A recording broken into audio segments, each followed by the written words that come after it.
Yo, what's up, guys? This is Why Not Be Reckless, aka Why Not Be Casting. I'm one of the HCS commentators, and we have another HCS weekly report for you guys, where today we're going to be covering Faze and their recent performance both in the JJ events and the Esports Arena tournament, and also talk a little bit about the rivalry between Spartan and Abature, because I think it's a fun one. Let's let's just hop right into it, because we have a lot of content to cover, and we're going to start off by talking about the JJ event, the 4v4 event, because we thought this answered a lot of questions. It was a $2,000 tournament, so relatively small compared to the United $25,000 event, you know, the NA Super, and then obviously going into Orlando in just 2 weekends.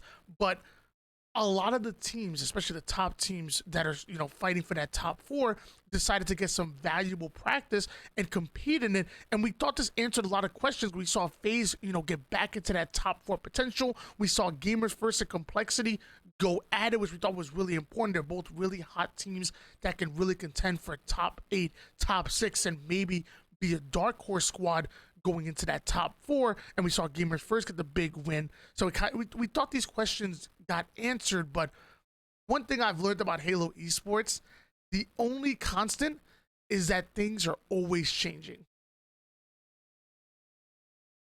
So we're talking 2 days removed from, literally only 2 days removed from the JJ events tournament, going into this Monday Esports Arena, starting off a single elimination. Then the top 8 comes into double elimination. We saw Complexity able to beat out Faze. Now, one thing I think is important is that to help these tournaments go a little bit faster, because they happen later on in the night, they do best of 3s only instead of doing best of 5. So even though Complex were able to get the win on Faze, it was a 2-1, and who knows, maybe if this was a best of 5, Faze win an objective, send us into a game 5, and then who knows what happens. But either way, a win is a win. And Complexity were able to knock Faze down to the elimination bracket. Again, we thought those questions were answered from the JJ event, you know, where Complexity were. We thought Faze would, you know, back to top 4 form. We think Complexity might have dropped down to top 12, top 8.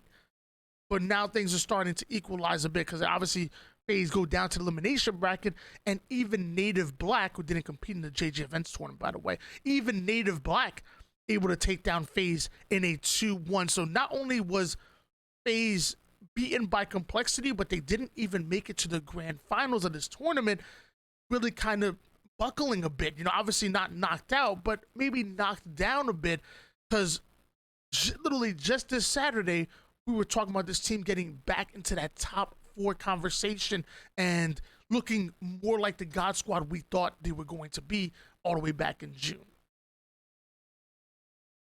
Complexity obviously able to get the 2-0 win over Native Black. I don't know why I said obviously. I don't think Complexity able to get the win over Native Black, who played, by the way, played lights out. Native sporting 2 rosters, that old KCP roster, and Native Black made up of King J, Abature, Mines, and Piggy, formerly Piggy Saiyan, and obviously Complexity made up of Neuronical, Cycle, Monster, and Vetra. It was Complexity that were able to get the win in the finals and took the lion's share of that $1,000 prize where they host every single week.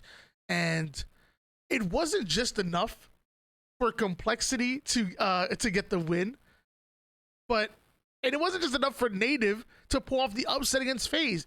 You saw Abature take to Twitter, and he adds Spartan and says, "Didn't drop my weapon and still beat you."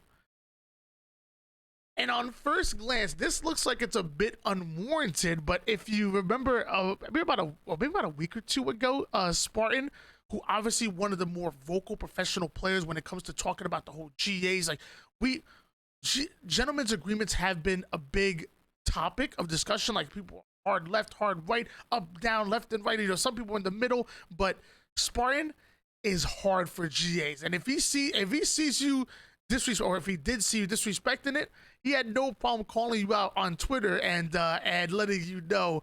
And he definitely called out Abature. They went a little bit back and forward, because Abature is one of the best players to use the drop by. To say the man is quick with it. Like, he snaps with the no scope right out to the BR. The man is so quick and so fluid with it. Spartan definitely called them out off of using it, and Abature able to clap back a little bit, saying that didn't drop weapon and still beat you. And then Spartan answers right back. I love it. I love this. So Spartan has no idea this is coming. You know, Abature's been sitting on this for a couple weeks, and then this was over, and then Spartan had tweeted out, for the sake of my own brand insanity, I will be taking a different approach on this app. Expect content, stream tweets, anything tournament related, and strictly professionalism. I won't start engage in negativity any longer. I've had my fun. So, you know, again, he loved trolling. He loved going back and forward, but he did realize that, you know, sometimes with the back and forward, things can go a little bit over the line. So he decided that he's not going to go that route anymore. So rewind back to Abature, tweeting him out. Spartan responds back saying top 32 in the Kansas City Open bracket. So pointing out Abature's placing in Kansas City, because obviously Spartan placed a lot higher, and that's it. Just left it at that. The man didn't even go any further. Just posted the picture. That was his clap back. There was no back and forward here. I wish I could bring you back to a few weeks ago when they did go back and forward, but sadly that's gone. Luckily, I think this is more a little bit of a friendly banter at this point now. I think they're now able to shake hands and just laugh about it, where before they were really kind of going neck and neck, and Abature had himself one hell of a tournament. The man actually dropped a rampage, 27-7, by the way. And we're not talking about just anybody. We're talking about the likes of Rami, Collect, Gilkey, and McWin. Man dropped the rampage on some really talented players that we have in our scene, which was absolutely insane. But like I kind of said before, whenever we think we're starting to figure out where we are in the Halo competitive scene, you know, we're like, okay, so Faze are back to top 4. This is guaranteed. Complexity dropping down a little bit to top 12, but there's nothing, you know, nothing bad about that, because then we're losing out to G1. The moment we think we have our hands on the competitive atmosphere, some way, somehow, these teams are able to throw us a bit of a curveball, and I think the ultimate test is going to be this weekend, guys. The E-United Grunt Classic, $25,000 on the line. This is where it's going to matter most. This is where we're going to find out where these teams truly are at, because we're not talking about just Faze, E-United, and some other top teams. We're talking about all the top teams are going to be competing. So make sure you guys check that out. Your boy's going to be casting, and I can't wait. This was your HCS Weekly Report. Again, live every single day on my twitch.tv/YNOT_B_casting. And let me know in the comments down below what kind of content you guys want to see. We cover drama, Rosetermania, tournament results, scrim results, and all that good stuff. And I'll catch you guys tomorrow.